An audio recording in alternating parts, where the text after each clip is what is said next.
जय श्री कृष्णा। अध्याय 12 भक्ति योग।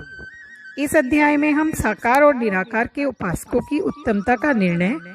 और भगवत प्राप्ति के उपाय का विषय एवं भगवत प्राप्त पुरुषों के लक्षण का वर्णन करेंगे। अर्जुन बोले, जो अनन्य प्रेमी भक्तजन पूर्वोक्त प्राप्त से निरंतर आपके भजन ध्यान में लगे रहकर आप सगुण रूप परमेश्वर को और दूसरे जो केवल अविनाशी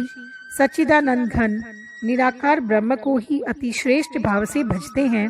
उन दोनों प्रकार के उपासकों में अति उत्तम योगवेता कौन है? श्री भगवान बोले, मुझ में मन को एकाग्र कर कर निरंतर मेरे भजन ध्यान में लगे हुए जो भक्तजन अतिशय श्रेष्ठ श्रद्धा से युक्त होकर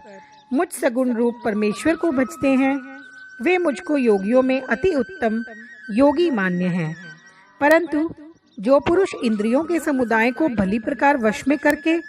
मन बुद्धि से परे सर्वव्यापी अकथनीय स्वरूप और सदा एक रस रहने वाले नित्य अचल निराकार अविनाशी सच्चिदानंद घन ब्रह्म को निरंतर एक ही भाव से ध्यान करते हुए भजते हैं, वे संपूर्ण भूतों के हित में रत और सब में समान भाव वाले योगी मुझको ही प्राप्त होते हैं। उन सच्चिदानंद घन निरंकार ब्रह्म में आसक्त चित्त वाले पुरुषों के साधन में परिश्रम विशेष है, क्योंकि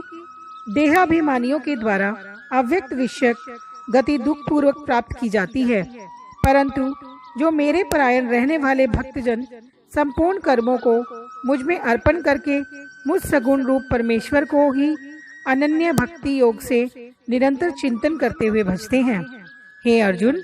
उन मुझ में चित्त लगाने वाले प्रेमी भक्तों का मैं शीघ्र ही मृत्यु रूप संसार समुद्र से उद्धार करने वाला होता हूँ। मुझ में मन को लगा और मुझ में ही बुद्धि को लगा, इसके उपरांत तू मुझ में ही निवास करेगा, इसमें कुछ भी संशय नहीं है। यदि तू मन को मुझ में अचल स्थापन करने के लिए समर्थ नहीं है, तो हे अर्जुन, अभ्यास रूप योग के द्वारा मुझको प्राप्त होने के लिए इच्छा कर। यदि तू उपयुक्त अभ्यास में असमर्थ है, तो केवल मेरे लिए कर्म करने के प्रायण हो जा। इस प्रकार मेरे निमित्त कर्मों को करता हुआ भी मेरी प्राप्ति रूप सिद्धि को प्राप्त होगा। यदि मेरी प्राप्ति रूप योग के आश्रित होकर उपयुक्त साधन को करने में भी तू असमर्थ है, तो मन बुद्धि आदि पर विजय प्राप्त करने वाला होकर सब कर्मों के फल का त्याग कर। मर्म को न जानकर किए हुए अभ्यास से ज्ञान श्रेष्ठ है, ज्ञान से मुझ परमेश्वर के स्वरूप का ध्यान श्रेष्ठ है, और ध्यान से भी सब कर्मों के फल का त्याग श्रेष्ठ है, क्योंकि त्याग से तत्काल ही परम शांति होती है। जो पुरुष सब भूतों में द्वेष भाव से रहित, स्वार्थ रहित, सबका प्रेमी और हेतु रहित दयालु है, तथा ममता से रहित, अहंकार से रहित, सुख दुखों की प्राप्ति में सम और क्षमावान है, अर्थात अपराध करने वाले को भी अभय देने वाला है, तथा जो योगी निरंतर संतुष्ट है,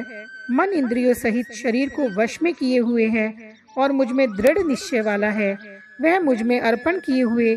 मन बुद्धि वाला मेरा भक्त मुझको प्रिय है, जिससे कोई भी जीव उद्वेग को प्राप्त नहीं होता, और जो स्वयं भी किसी जीव से उद्वेग को प्राप्त नहीं होता, तथा जो हर्ष अमर्ष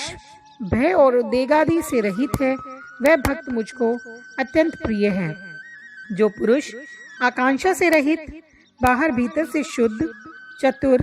पक्षपात से रहित और दुखों से छूटा हुआ है, वह सब आरंभों का त्यागी मेरा भक्त मुझको प्रिय है। जो न कभी हर्षित होता है, न द्वेष करता है, न शोक करता है, न कामना करता है, तथा जो शुभ और अशुभ संपूर्ण कर्मों का त्यागी है, वह भक्ति युक्त पुरुष मुझको प्रिय है। जो शत्रु मित्र में और मान अपमान में सम है, तथा सर्दी गर्मी और सुख दुखादि द्वंद्वों में सम है और आसक्ति से रहित है। जो निंदा स्तुति को समान समझने वाला, मननशील और जिस किसी प्रकार से भी शरीर का निर्वाह होने में सदा ही संतुष्ट है, और रहने के स्थान में ममता और आसक्ति से रहित है, वह स्थिर बुद्धि भक्तिमान पुरुष मुझको प्रिय है, परंतु जो श्रद्धा युक्त पुरुष मेरे परायण होकर इस ऊपर कहे हुए धर्म में अमृत को निष्काम प्रेम भाव से सेवन करते हैं, वो भक्त मुझे अतिशय प्रिय हैं। जय श्री कृष्णा।